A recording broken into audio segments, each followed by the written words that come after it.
Chapter number 8 है decision के ऊपर। इसमें क्या कहा जा रहा है? Accurate analysis of over 25,000 men and women who had experienced failure disclosed the fact that lack of decision was near the head of the list of the 30 major causes of failure.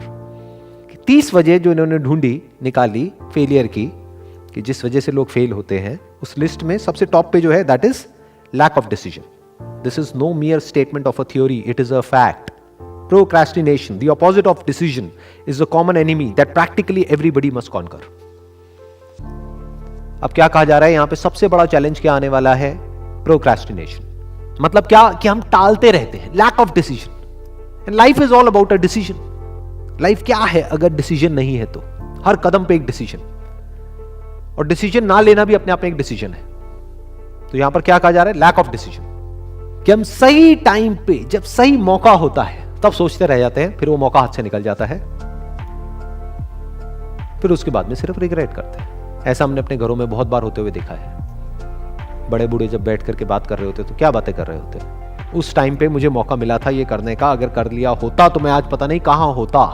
तो क्यों नहीं किया? उसके पीछे जो सबसे बड़ा reason मिलेगा वो है फियर. इस बुक में एक और चैप्टर. यहां ठीक है, अच्छा हो गया तो इतना अच्छा हो सकता है, लेकिन बुरा हो गया तो इतना बुरा भी हो सकता है. तो हम डर गए, इस वजह से हमने वो नहीं किया. जो सबसे बड़ा फैक्टर है फेलियर का, वो क्या है?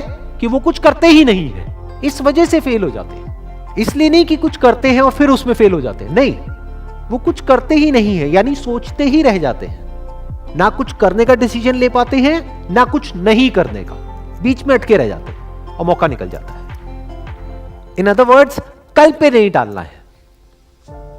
प्रोक्रेस्टिनेशन का मतलब क्या है? कर लेंगे, अभी कौन सी जल्दी है, ये करना है ना, कर लेंगे. तब तक कोई और कर जाता है, फिर वो आकर के क्या बोलते हैं? ऐसे बहुत लोगों को आपने सुना होगा कि अरे ये तो मेरा आइडिया था, उसने कॉपी कर लिया. अरे वो तो तुझे जानता तक नहीं, उसने कैसे कॉपी कर लिया? वो ये कहना चाह रहा है कि उसने कर लिया और मैं सिर्फ सोचता ही रह गया. That is called lack of decision.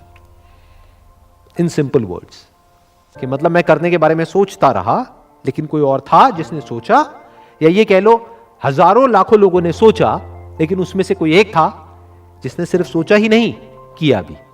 यही डिफरेंस होता है सक्सेसफुल लोगों के बीच में और वो लोगों के बीच में जो सोचते रह जाते.